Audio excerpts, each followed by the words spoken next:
काफी पॉजिटिव रुख लोगों का दिख रहा है।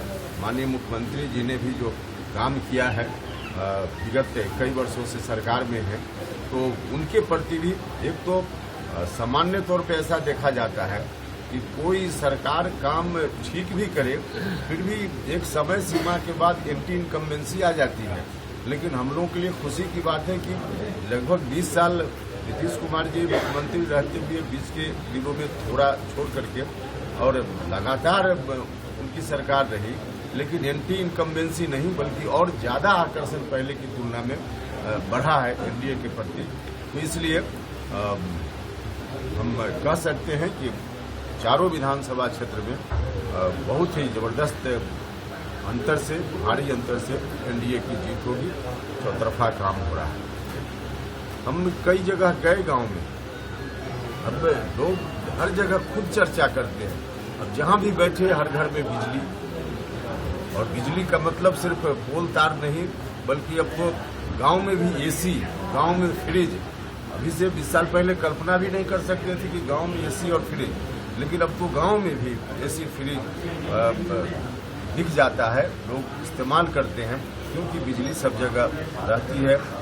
सड़क गांव में कहीं कहीं टोला में पहुंचने के लिए काफी जगह कठिनाई लोगों ने जरूर चर्चा की, हमने देखा भी, लेकिन 95% से ज्यादा सड़क हर टोला तक पहुंच गई है। सीधे वहां लोग उसको देखते हैं, उसका सदुपयोग करते हैं, तो लोगों में काफी खुशी इन बातों को लेकर है। इसलिए सब लोग एनडीए के पक्ष में हैं। हम इसी के आधार पर दावा कर रहे हैं अपने सवालों पर। इमामगंज में परिवारवाद लगाया जा रहा है, ऐसे कैसे जीत पाएंगे? कौन परिवारवाद लगा रहा है? मांझी जी के द्वारा या परिवारवाद के आरोप लगाने वाले अभी खुद ही चारों तरफ से नंगा है इस मामला में। वो विरोध पक्ष के लोग यहाँ हैं, कहाँ से आए हैं? तेजस्वी यादव जी की खुद की क्या, उनका खुद का क्या योगदान है समाज के प्रति, राजनीति के प्रति? उनके पिताजी ने जो कुछ भी किया है, तो पिताजी की विरासत के आधार पे जिसका अपना कुछ नहीं हो वह राजनीति में दावा कर रहा है और दूसरे के ऊपर आरोप लगाएगा, ये कैसे चलेगा?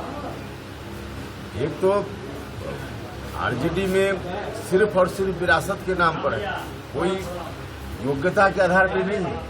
और मांझी जी के परिवार में कोई है भी तो हर तरह से व्यक्तिगत रूप से पढ़ा लिखा सक्षम हर तरह से है। इसलिए ऐसा आरोप लगाने वाले खुद अपने गिरबान में झांके। सर, अभी आपने बेलागंज के बारे में कहा कि क्षेत्र की परिस्थिति कुछ ऐसी है जो कि इस बार आपको गुड शाइन दिख रहा है। सर, मैं ये जानना चाहूंगा, ये 35 वर्षों के जो राज्य में 15 से 20 वर्ष तो नीतीश कुमार का ही था, उसमें भी एमवाई समीकरण के तहत वहां जीत दर्ज की तो दूसरे ने ही की। आपने भी अपने कैंडिडेट को उतारा लेकिन वो उसे ध्वस्त नहीं कर सके, उन्हें गिरा नहीं सके। इस बार क्या सुरखाव के पर लगा देंगे कि वो जीत जाएंगे? देखिए, कोई सुरखाव का पर लगाने की जरूरत नहीं है। लोग खुद ही समझ चुके हैं, जिस तरफ आप इशारा कर रहे हैं, लोग खुद ही समझ चुके हैं कि लोग भावना के में आकर के वोट करते रहे हैं, लेकिन इस बार भावना में लोग नहीं है, सच्चाई की धरातल पर खड़े हैं। इसलिए लोग ही, आप जिस एमवाई समीकरण की बात करते हैं, हम उस तरह के भी कुछ गांव में गए जहां के लोगों ने हमारे कहने से पहले ही खुद ही कहा कि अब इस बार हम नहीं सुनने वाले हैं उनका, अब इस बार हम लोग काम करने वाली सरकार को वोट देंगे।